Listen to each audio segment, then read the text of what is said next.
Break के बाद आप सभी का स्वागत है। कर लेते हैं खबरों का। सीएम मनोहर लाल ने कैथल में 11 रुद्रेश्वर मंदिर में हो रहे महारुद्र यज्ञ में शामिल हुए और आहुति डालकर विश्व की शांति के लिए प्रार्थना की है। इसके बाद सीएम मनोहर लाल ने पीडब्ल्यूडी रेस्ट हाउस में 4 बड़ी परियोजनाओं का उद्घाटन भी किया। वहीं सीएम मनोहर लाल ने कहा कि पिछले 2 साल में हम लोगों से मिल नहीं पाए हैं, लेकिन अब परिस्थितियां बदल रही हैं। कैथल में जल्द ही एक जनसभा करेंगे जिसमें कैथल जिले के तमाम विकास कार्यों की बातचीत की जाएगी। वहीं यूक्रेन के विद्यार्थियों पर बोलते हुए सीएम ने कहा कि हम लगातार एम्बेसी से संपर्क में हैं। हमने वहां पर कॉल सेंटर बनाया है और चंडीगढ़ में भी इसके लिए एक सहायता केंद्र बनाया गया। हमारी कोशिश लगातार जारी है, हम अपने छात्रों को वापस लाएं। और इसके अलावा सीएम ने पुरानी पेंशन बहाली और पुलिस राशन भत्ता 600 से बढ़ाकर 3000 करने पर भी बातचीत की और कांग्रेस पर निशाना साधा है। विश्व के लोग जैसे बद्रीनाथ जाते हैं तो यहाँ आए, विकास किया जाता है। हवन यज्ञ जो चल रहे हैं, एक बड़े लेवल का एक कार्यक्रम है। वहाँ संत जन भी आए हैं और कैथल की और आसपास की जनता भी बड़ी मात्रा में है। वैसे तो ये कार्यक्रम बार बार होता है, लेकिन इस बार का विशेष कार्यक्रम है कि कोविड के बाद कुछ वर्षों के बाद ये कार्यक्रम शुरू हो रहा है। मुझे निमंत्रण मिला था, मेरी इच्छा थी कि यहाँ, क्योंकि कैथल से बहुत पुराना मेरा संबंध है, तो यहाँ जो लोग मिले जिस प्रकार से, और वैसे भी जो कि पिछले 2 वर्ष में कोविड के कारण से आना जाना हुआ नहीं, आज इस उत्साह को देखते हुए मेरा मन भी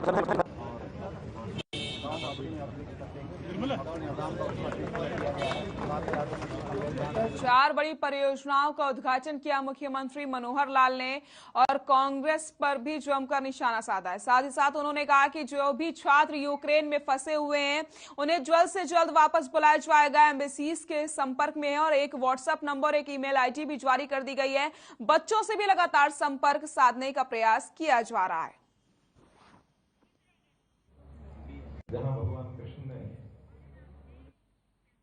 चरखी दादरी में इनेलो पार्टी की तरफ से कार्यकर्ता मीटिंग का आयोजन किया जाता है, जिसकी अध्यक्षता इंदु फोगाट ने की है। जो आपको बताते चले, इस अवसर पर इनेलो पार्टी के महासचिव अभय सिंह चौटाला ने बताया कि सरकार की जन विरोधी नीतियों की वजह से आज हर वर्ग दुखी है और इस सरकार से छुटकारा पाना चाहते हैं सभी। आने वाला समय इनेलो पार्टी का होगा। इनेलो पार्टी सभी वर्गों का समान रूप से विकास चाहती है। वहीं अभय चौटाला ने चरखी दादरी में ओलावृष्टि को लेकर कहा कि किसानों की फसलों को ओलावृष्टि की वजह से काफी नुकसान हुआ है, जिसका सरकार को उचित मुआवजा देना चाहिए।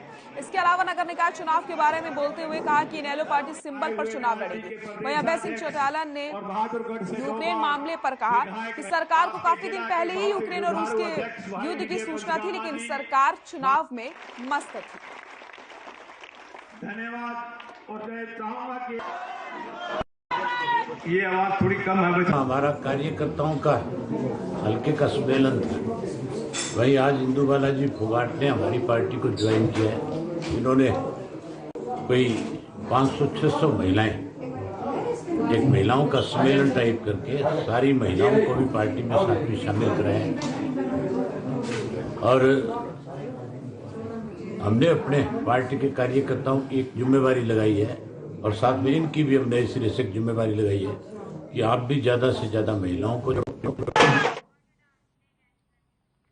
भिवानी में आयोजित 38वीं पशु प्रदर्शनी में भाजपा प्रदेश अध्यक्ष ओम प्रकाश धनखड़ और बिजली मंत्री शामिल होते हैं। जहां पर आपको बताते चले, इस मौके पर उन्होंने प्रगतिशील पशुपालकों से बातचीत करी और दुग्ध उत्पादन बढ़ाने संबंधित विषयों पर चर्चा करते हुए कहा कि हरियाणा में गौधन को बढ़ाने के लिए गौशालाओं को दी जाने वाली बिजली पर प्रति यूनिट छूट दी गई। उन्होंने ये भी बताया कि गौशालाओं के लिए पहले 7 रुपए प्रति यूनिट बिजली के एवज में देना होता था, अब उसे घटा करके 2.5 रुपए प्रति यूनिट कर दिया गया है। वहीं कृषि मंत्री जेपी दलाल ने कहा कि आज दूसरे दिन भी पशु प्रदर्शनी में हजारों की संख्या में किसान और पशुपालक पहुंचे हैं। उन्होंने कहा कि इस पशु प्रदर्शनी के माध्यम से पशुपालकों को उत्कृष्ट किस्म के पशुओं को पालने की प्रेरणा मिलेगी। इससे पशुपालकों की भविष्य में आमदनी बढ़ेगी।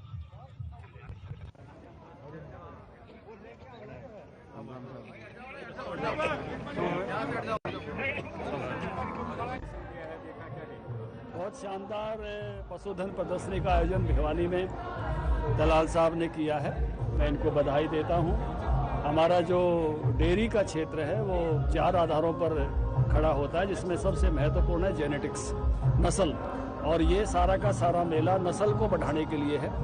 और सबसे अच्छी नस्ल के जो पशुधन है हरियाणा के वो यहाँ उपस्थित हैं और उसमें जो सबसे सर्वश्रेष्ठ है उनकी कैटवॉक होती है और उनको इनाम दिया जाता है, जिससे हरियाणा का प्रति पशु दूध उत्पादन बढ़ता चला जाए और उसमें कामयाब हो रहे हैं। इसके साथ साथ टेक्नोलॉजी का प्रदर्शन भी है, दूसरा आधार टेक्नोलॉजी है और बेस्ट प्रैक्टिसेस सिखाने का काम हमारे साइंटिस्ट करते हैं सेमिनार लगा के। और पशुधन प्रदर्शनी का दूसरा दिन है और खुशी की बात यह है कि किसान हजारों की संख्या में आ रहे हैं और इस पशुधन को देख रहे हैं और वो भी कोशिश करेंगे कि इस तरह के जो उत्कृष्ट पशु हैं जिससे उनकी आमदनी बढ़े और प्रदेश की जीडीपी बढ़े, उनको वो पालेंगे। तो सारी विधियां यहाँ बताई जा रही हैं, प्रदर्शनी आए हैं, पशु देखने को मिलते हैं और जो प्रोग्रेसिव फार्मर हैं जिन्होंने इन पशुओं को पाला है वो आम आदमी जो किसान देखने आते हैं उनको ज्ञान देते हैं, जिससे कि उनसे सीख करके वो भी इस नस्ल के पशु पाल करके अपने परिवार का आमदनी बढ़ाएं और प्रदेश का जो है प्रगति करें। सर खास आपको देखने को मिला, बड़ा अच्छा लगा। हमारे कृषि मंत्री दलाल साहब के साथ मुझे इनविटेशन था मेले के लिए। हालांकि आज माननीय मुख्यमंत्री जी का प्रोग्राम था मेरे बिजली डिपार्टमेंट का। कल मैंने उनसे कहा कि जी मैं आना, मेरा जाना बनता है। उन्होंने कहा कि बहुत बड़ा मेला है, आप इसे छोड़ो, किसानों का मेला है, पशुओं का बहुत बड़ा मेला है। मैं इधर आया, बहुत अच्छा लगा, बहुत वेल ऑर्गेनाइज्ड है और बहुत लोगों को अपने अच्छी जो चीज़ें हैं उनको बाजार में लाके दिखाने का मौका मिला है।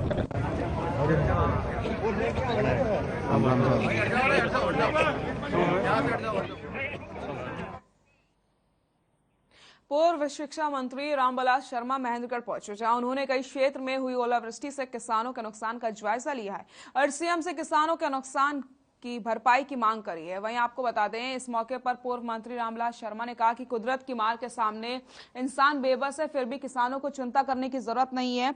सरकार से हम मांग करेंगे कि जल्द से जल्द किसानों की जो खेतों की स्पेशल गिरदावरी करवाई जाए और उन्हें उचित मुआवजा का प्रयास किया जाए, क्योंकि किसानों की जो फसल है वो पूरी तरीके से तबाह हो चुकी है। ऐसे में अगर गिरदावरी हो जाती है तो उनके लिए आसानी हो जाएगी और उन्हें जल्द से जल्द मुआवजा दिया जाएगा।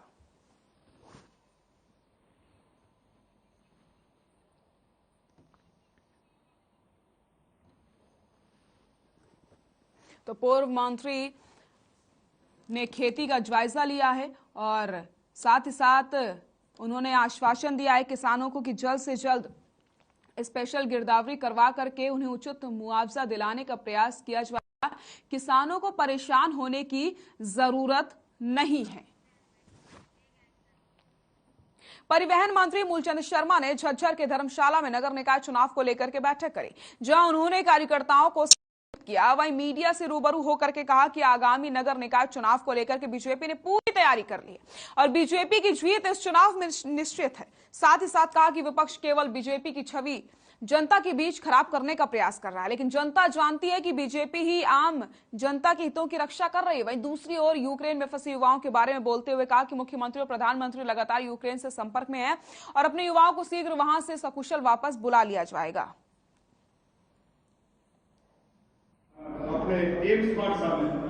देखिए, परिवहन मंत्री हैं, झज्जर आए हैं, हम उनका स्वागत करते हैं, लेकिन वो आए हैं क्या मांगने के लिए आए हैं या कुछ देने के लिए हमारे यहाँ पर आए हैं?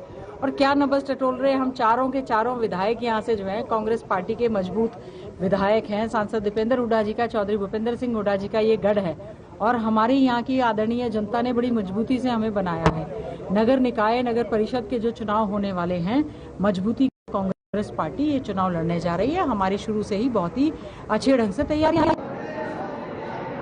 नगर लेके बैठक की है और हरियाणा में नगर परिषद का चुनाव है और झज्जर का भी नगर परिषद में नगर पालिका नगर परिषद पहला चुनाव है और इसमें बूथ लेवल तक के सभी कार्यक्रम मीटिंग है और भारतीय जनता पार्टी की ऐतिहासिक जीत होगी।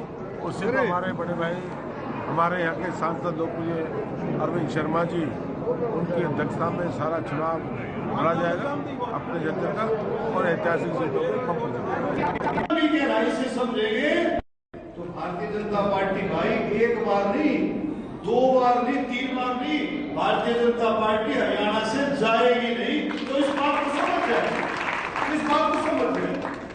बहुत गहरी बात। आप लोग उम्मीद करते हो, सरकार प्रति उम्मीद करते कि भाई मेरे काम होने चाहिए।